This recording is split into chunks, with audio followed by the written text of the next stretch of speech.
Good afternoon, everyone. Welcome. My name is Zachary Goldman. I am a partner here in the financial services practice at WilmerHale and the co-chair of our digital assets working group. It's a real honor to be with you here, Representative Hill, Chairman Hill, along with our partners in the Atlantic Council's Geoeconomics program who do really such terrific work in this space. We are at the moment truly at an inflection point in the regulation of digital assets, due in significant measure to the work of Chairman Hill and his colleagues over the last couple of years. We appear to be poised to adopt stablecoin legislation that will provide the regulatory clarity that companies operating in this space want and need. And that legislation will also cement the United States as the home of the next generation of digital financial infrastructure in the way we have served as and remain the home of the financial infrastructure, global financial infrastructure to this point. And so too with the Market Structure Bill, which aims to define a clear regulatory pathway for digital asset companies and to clearly define the jurisdiction of the SEC and CFTC. These bills are critical to cementing America's role in the financial innovations of tomorrow, and we're looking forward to hearing the chairman's thoughts on these matters today. Thanks again, everyone, for taking the time to be with us. Josh, over to you. Well, thank you, Zach. And I want to thank you and Eric and Jeff and Tiffany and all of the colleagues at WilmerHale who have been such fantastic partners. And thank you for hosting us today. Mr. Chairman, good to see you again. Thank you, Josh. Great to be with you. Thanks. So the last time we talked about these issues was 2 years ago, summer of 2023. We had you over at the Atlantic Council. You were vice chair then, House Financial Services Committee. And a lot's changed, but a lot stayed the same. I'm thinking of total volume of stable coins globally, up 60%, crypto market cap globally, over 3 trillion now. And we're going to get into stable coins, and that's going to be the focus of our chat today. But I wanted to hear from you just at the outset, more broadly, the digital asset ambition and agenda that you see for this Congress. Right. Well, thanks first to WilmerHale and Atlantic Council for coming together to talk about this important topic today. And I thought Zach laid out quite ably the inflection point. We're at a true inflection point where we've seen over the last decade people experimenting with blockchain and decentralized finance and tokenized payments from the standpoint of a coding and innovation point of view. And we've seen some successes and we've seen failures there, just like we do in any emerging market and any emerging technology. But after that decade, I think it's clear that the US needs to establish the rules of the road and a real framework to give clarity to innovation in this space and to give clarity to both investors, entrepreneurs, people who want to write applications, people who want to experiment in decentralized finance, and consumers, what's good and what's bad, what's real and what's not real, what are the rules, what are the expectations about how to innovate. And so over the past 5 years, this has been a priority for the House Financial Services Committee, both under Maxine Waters' leadership when she was the chair. We had the FinTech task forces and AI task forces, and certainly under the dynamic leadership of Patrick McHenry, who both on privacy, on market structure, and on stablecoins led the way by actually drafting and promoting legislation and getting, bipartisan votes. So the House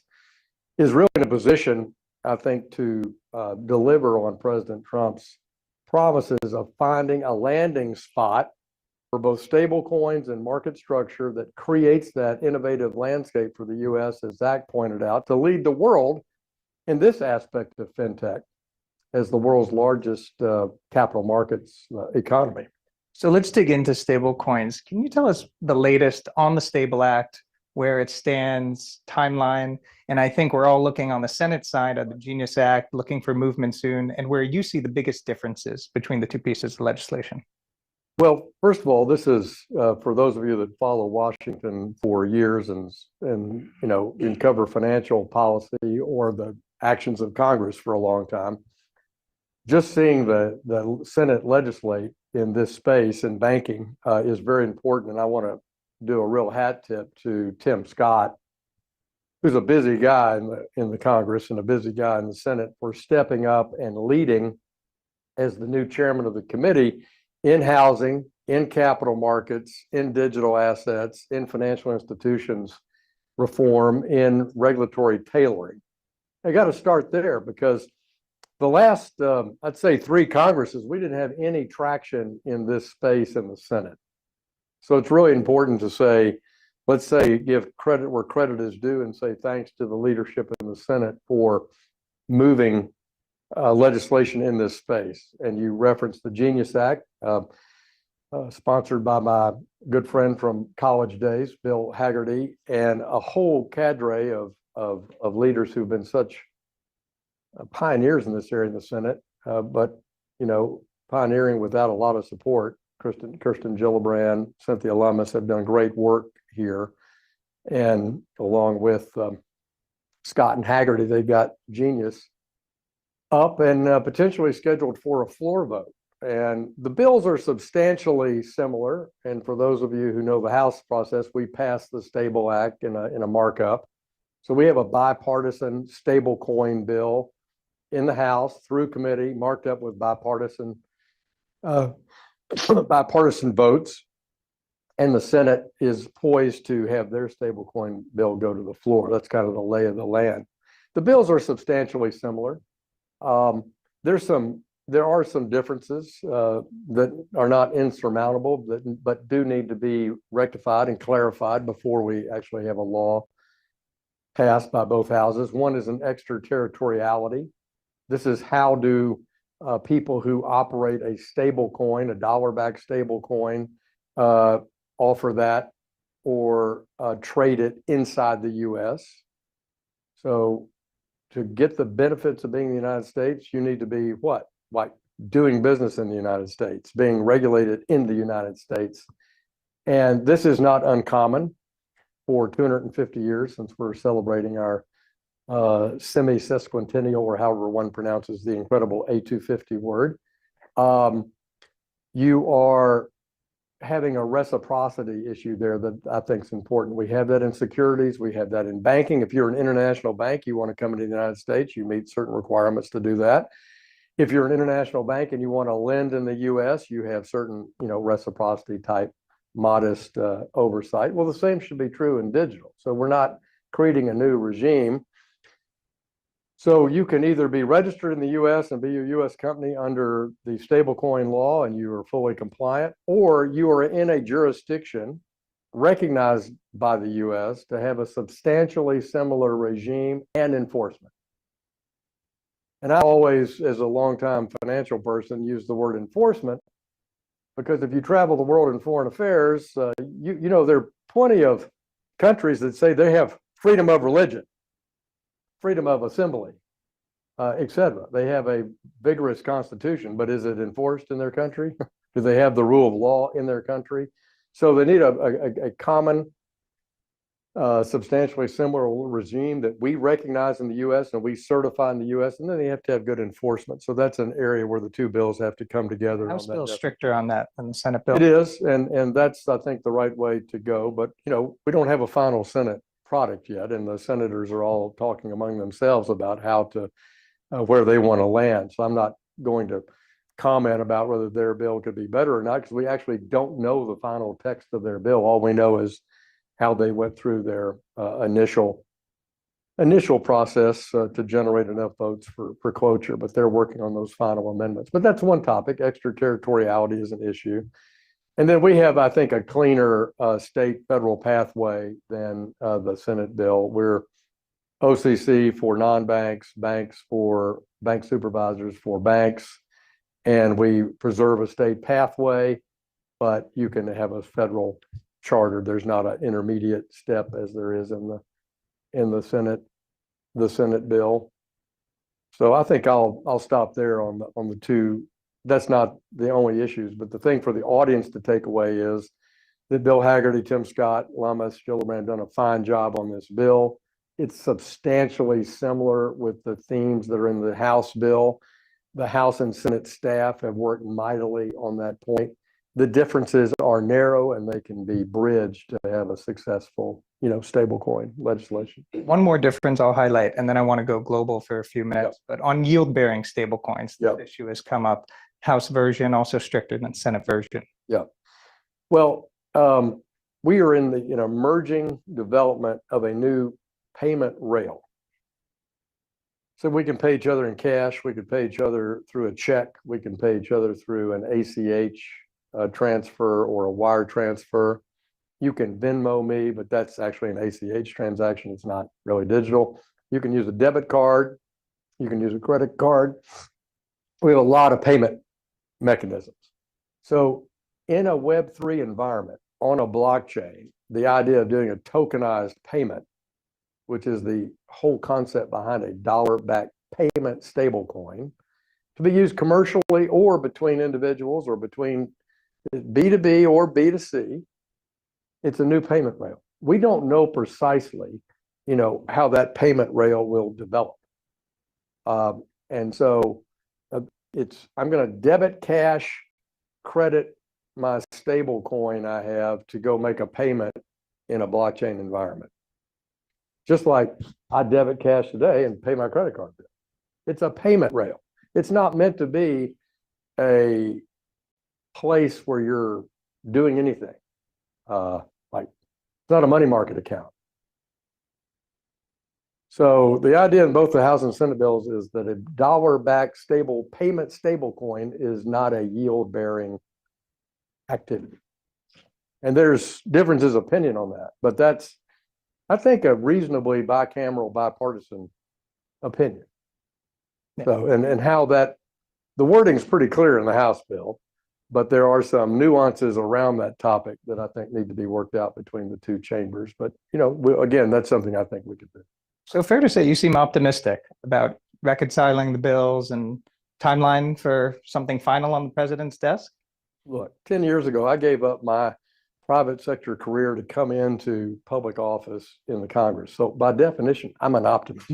I'm an optimist. And all my experiences in government have told me that when people of goodwill with good motives get together in both parties and in both houses and between the executive branch and the legislative branch, you can get things done here. But it takes persistence. This is not an overnight activity. Like all entrepreneurial stories, the average overnight success takes 10 years. A lot of that's true in legislation as well, where you build consensus, you find landing spots for the two political parties, you find landing spots between the legal community versus a policy business-oriented community. And because of the 5 years and good work like Nick Rockwell and Allison Bahuniak and our whole team in the House and Senate, we've developed that point of consensus. The changing point in 2025, as we sit here compared to 2023, is we also have technical assistance, advice, and counsel from the executive branch that's lean yes to trying to do this right. And we really didn't fully have that in the Biden administration. I'll be on record and say, I want to thank the Treasury and the CFTC and to some degree the Fed under Biden's presidency for working constructively to try to get to yes on these topics.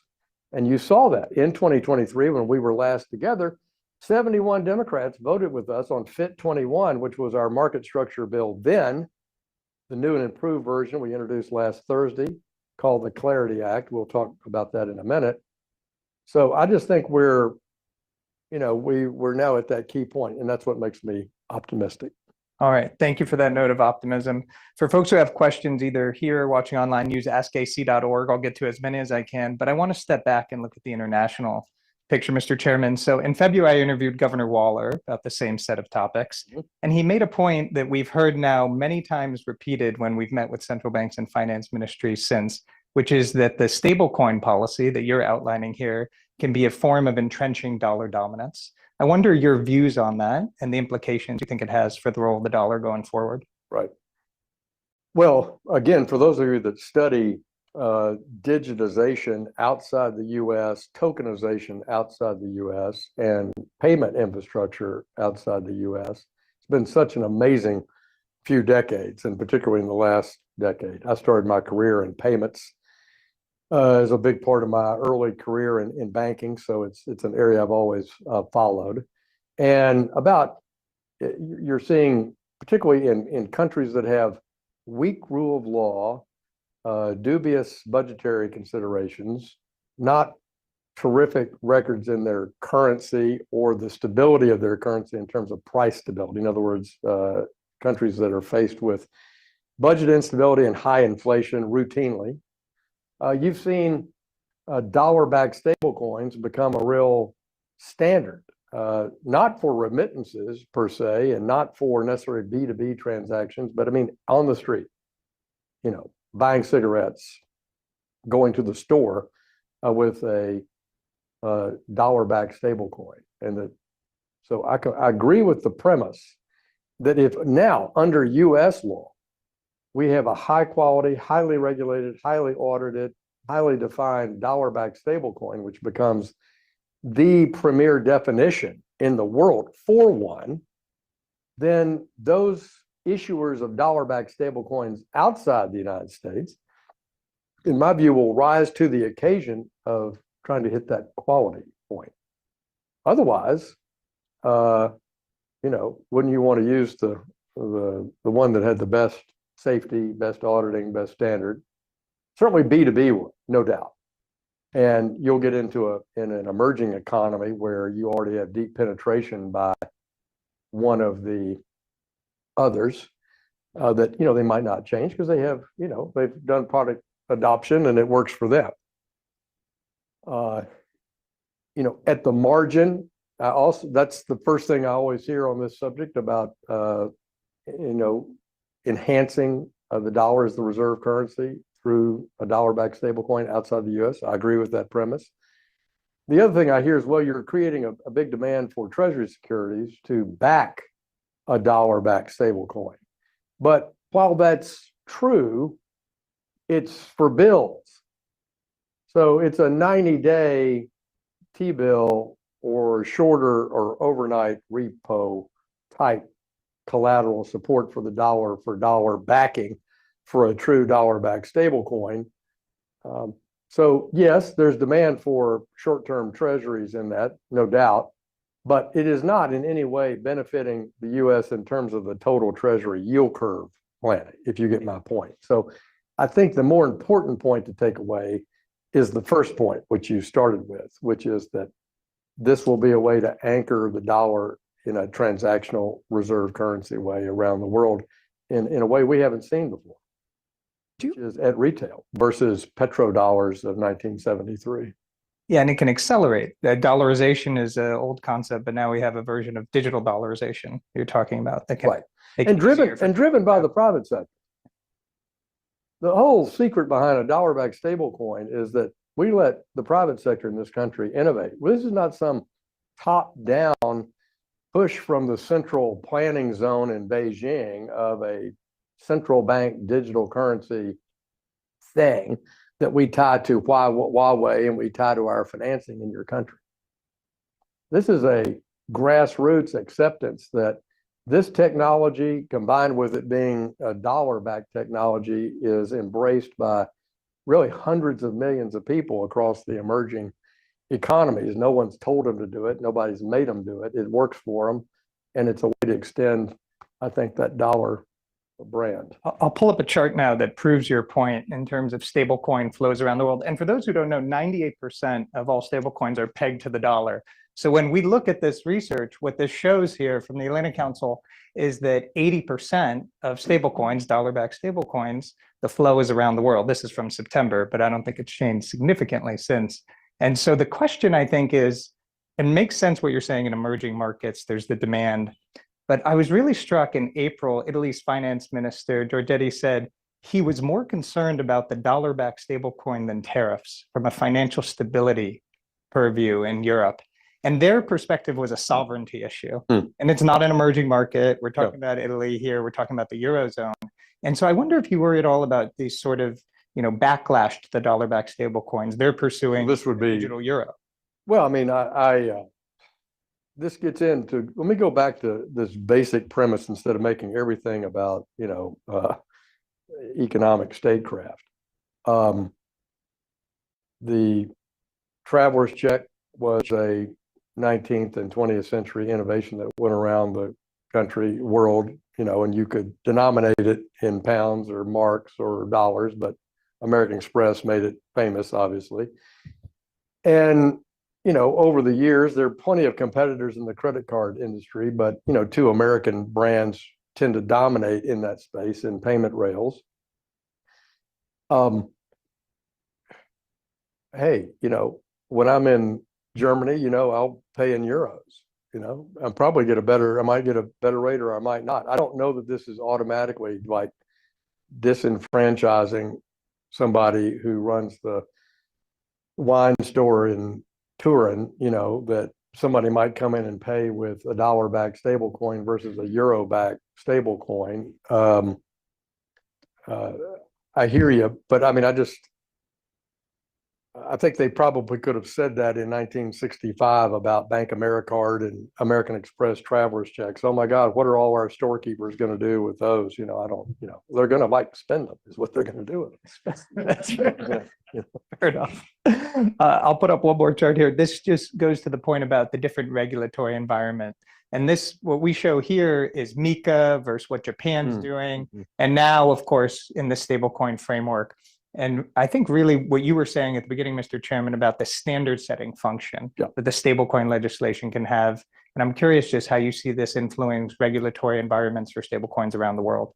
Well, I think America's been in a listening mode for the last decade. I mean, we've had members, Chairman McHenry and others have visited routinely. I've had many, many meetings over the last 5 to 6 years with the supervisory officials in Singapore and in the United Kingdom and the European Union and in Japan, about how are they looking at this? How are they thinking about a market framework for digital assets? And so we've learned a lot, from them. And we've had members travel and visit with those jurisdictions as well. And our basis for our market structure bill and for our stablecoin bill, in my view, reflects that. And that's why I think that if we have the right rules of the road inside our own country that we're used to, that'll set a high standard for other countries to emulate. And for countries that have already stepped out and done some tremendous work in this arena, if they have a good set of laws and they have good enforcement, then that'll be a prime candidate to have a reciprocal arrangement with the U.S. One more question on stablecoins. You touched on this in the beginning. We talked about offshore, but can you go in a little deeper on the illicit finance concerns? We talk about this a lot in this space, and whether you feel that the legislation does enough, if you think there's going to have to be follow-on, depending on what the final passage looks like.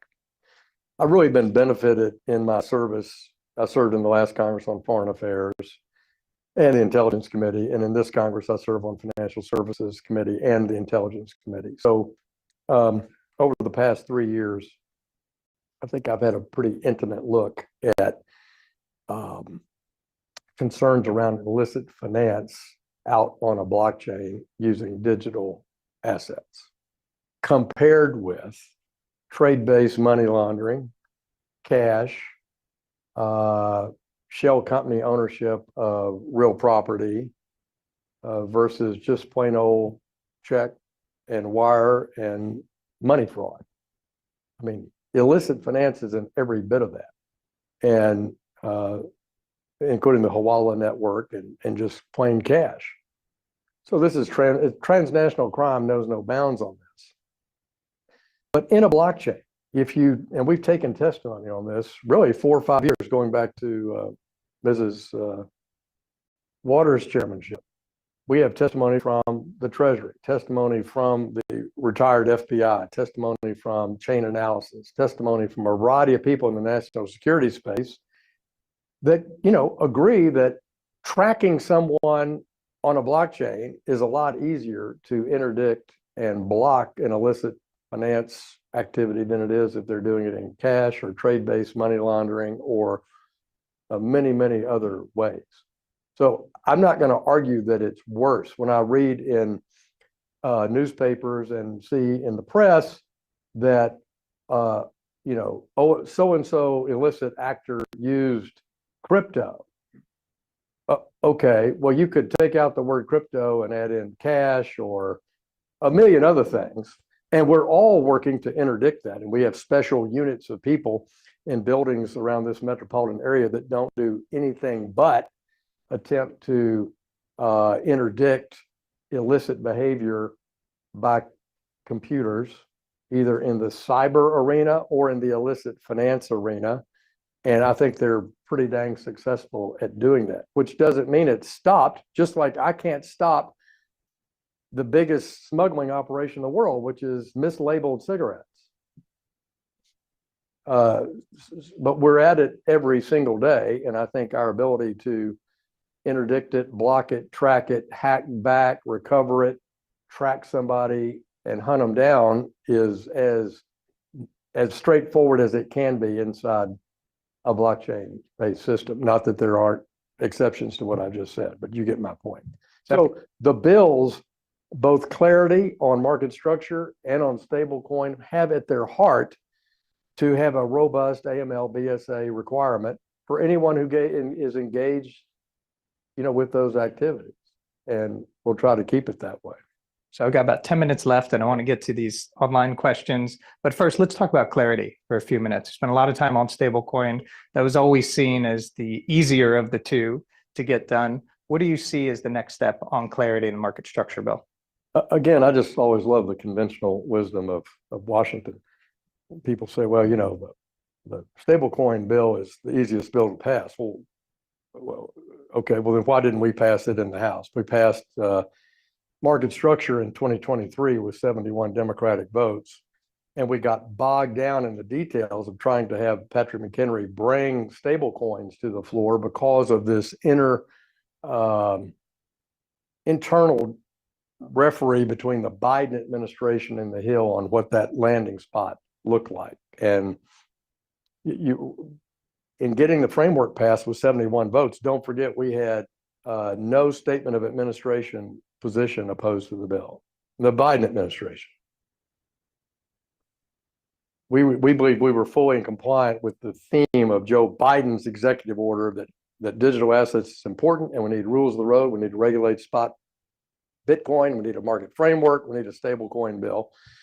And so we wrote that bill, marked it, and passed it in 3.5 or 4 months in 2023. And I think we can do that again in 2025 because we've made some improvements in the Clarity Act over FIT 21. We've made it a little less clunky. It's a little bit more streamlined in how one recognizes that a token is on a decentralized, fully functioning blockchain without the imprimatur that we had in FIT 21 where the SEC had to make that decision. So that's one of the major differences between the bills. And we'll have hearings this week, tomorrow. Both the House Ag Committee and the House Financial Services Committee will meet this week on clarity, taking testimony about it.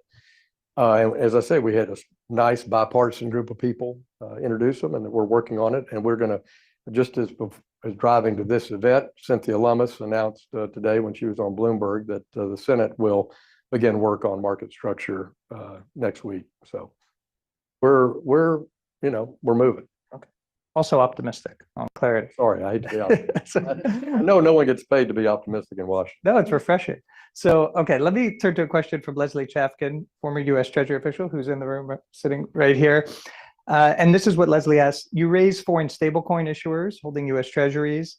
How should the U.S. think about engaging with these issuers? It's a different paradigm than sovereign holders of U.S. treasuries. Is there anything USG should be thinking about on national security and economic security concerns? Yeah, that's a terrific question. One of the largest, of course, has a U.S. custodian of their treasury portfolio, which is an interesting feature. But this gets into the reciprocity nature of a non-U.S. Jurisdiction with their enforcement.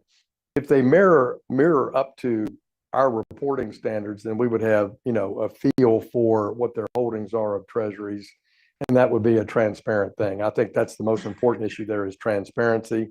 These are short-term bills, though, and so one has to keep that, in mind that it could be a large number, but it would be in short-term finance, which would probably mean less hedging of it by those entities in terms of buying the futures on it. But I think transparency is the short answer to that question.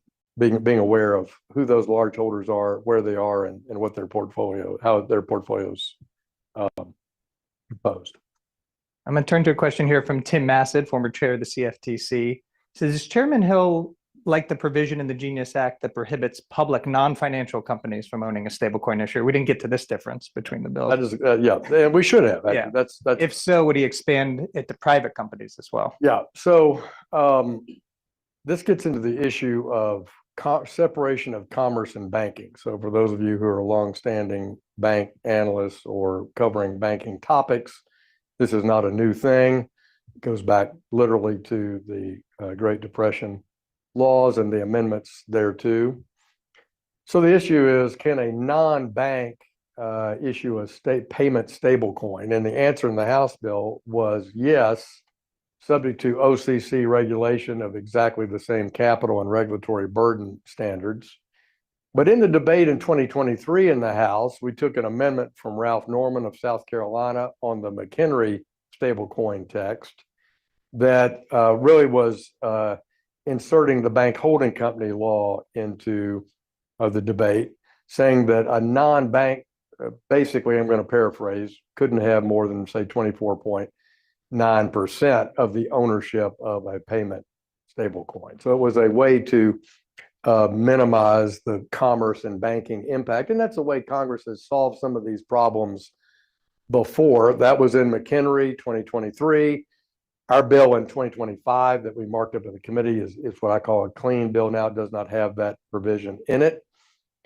And in the Senate debate, you're right, they had a bit of a commerce versus banking debate over there, but they landed in this spot where they said, well, publicly traded big tech companies couldn't be an issuer. Well, I think all that has to be clarified, and then somebody has, like, what does that mean? Publicly traded, I think we know the definition of that. What does big tech mean? I mean, legally. Do you want to have it skewed under sort of equal protection? I mean, do you want to have public companies penalized, but private companies don't? Could a public company create a private company? I mean, what does that mean? So I think the point is, and thank you for raising it, and thanks for Tim for bringing it up, probably a landing spot on commerce banking, inside the stablecoin of ultimate bill is another topic that needs to be worked out with the two houses. No, I'm glad I'm glad Tim brought it up, and I should have mentioned it in my list.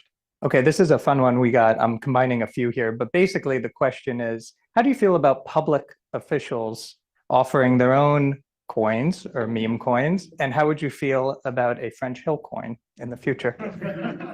It would be amazing. So is that a possibility? So Tell us. I've said publicly that this issue of, and Donald Trump Jr. has given an interview today talking about sort of their rationale for this. I'll let you go look at that. But those family investments have made the work we're doing in the House and Senate a little more complicated because it's injected politics into what we've had as a very nonpartisan, in fact, bipartisan set of goals to be innovators and support American innovation, bring capital back to the U.S., make the U.S. a leader in this fintech zone of digital assets. So it has made it more complicated because it's a distraction from that core work.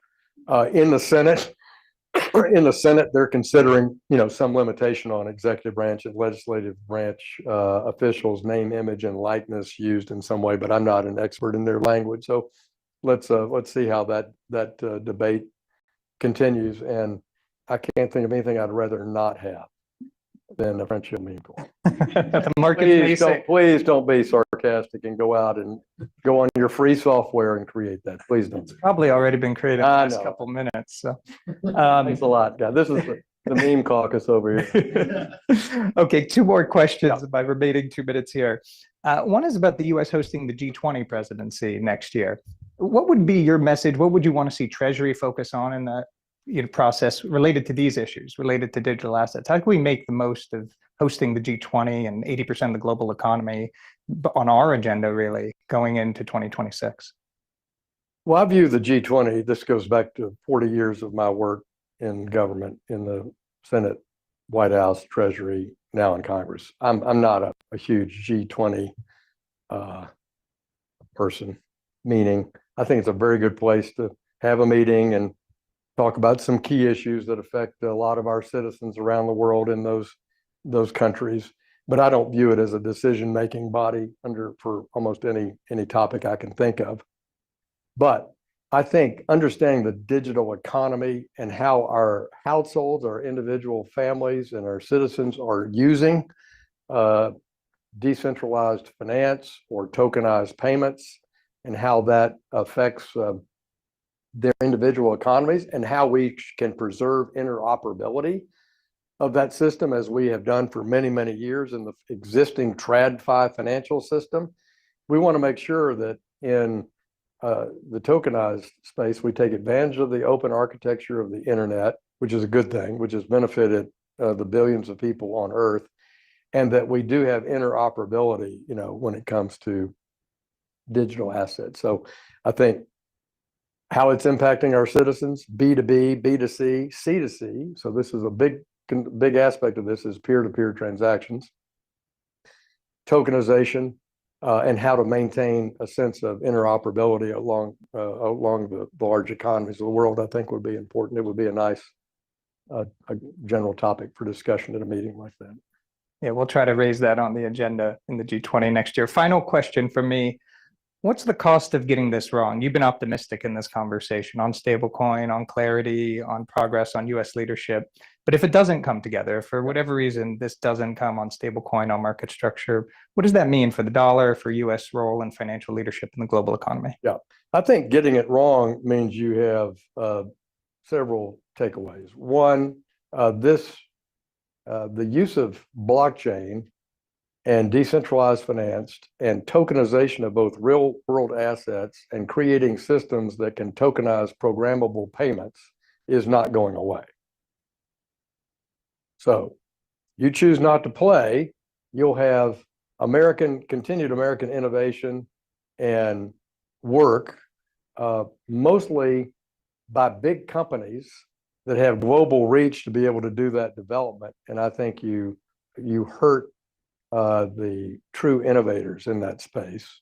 So you like push it up into America global multinational corporations, because they are going to pursue it. So you reduce innovation, you reduce investment here, it reduce the number of people working here on this kind of innovation. So I think that's a bad macroeconomic decision. I think it's bad for entrepreneurship too, because you're going to see that whatever enterprise development happens will be happening up at multinational land. So it's not going to affect someone working on Onyx at JP Morgan Chase. They're just cranking away. But it will dent those people working every day. I meet with them almost every week, who have figured out a way to do something better and lower cost and more effectively, using blockchain. Those people a lot of them will move out of the country, so that's, I think, the biggest issue. And I don't think we should do that. And then you won't have the visibility of it. We'll have the biggest capital market in the world, over $100 trillion, dominated by the US capital market system. And we're going to cede that future capital market development to other companies and other folks outside the US that don't have the same rule of law. They don't have a convertible currency. They don't have a functioning 250-year-old good market economy, good democratic society. And it's going to be, it's not what we should do. And for consumers, more of the usual stuff that everybody complains about.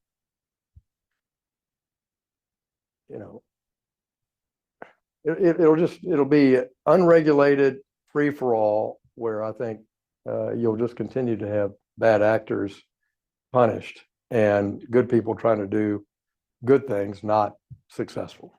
Thank you. It's a good note to end on. Thank you, Mr. Chairman. Appreciate you all so much. I want to thank my colleagues Ananya Kumar and Alicia Changani, who lead our future money work at the Atlantic Council. I want to invite up Tiffany Smith, partner at WilmerHale and co-chair of the Blockchain and Cryptocurrency Working Group here. Tiffany, over to you. Thanks, Josh. And thanks to Chairman Hill for that very rich discussion. talking about the key issues with respect to stablecoins, market structure, and the broader implications. Just highlighting some of the key issues you touched on today: foreign issuers, digital dollarization, illicit finance, separation of banking and commerce, and potentially the most important, which you ended on, is really the implications of not getting this right. So as you mentioned, we're at a very important inflection point. I'm also optimistic about what's to come. So thanks again to Atlantic Council for partnering with us on this very important event. Thanks you all for being here. And I encourage you all to engage. As was just discussed, we're at a very important inflection point. If you agree with everything that was said here today, you should still engage. As Chairman Hill mentioned, Nick, who I think is somewhere in the room, and Allison Buchanan, they've been doing a wonderful job of taking in feedback on the bills from everyone, right? Good feedback is good feedback. And so they're being very thoughtful. So it's very important that everyone engages. So thanks again for coming. And I hope to see you at future events. Thanks so much. Thanks, Tiffany.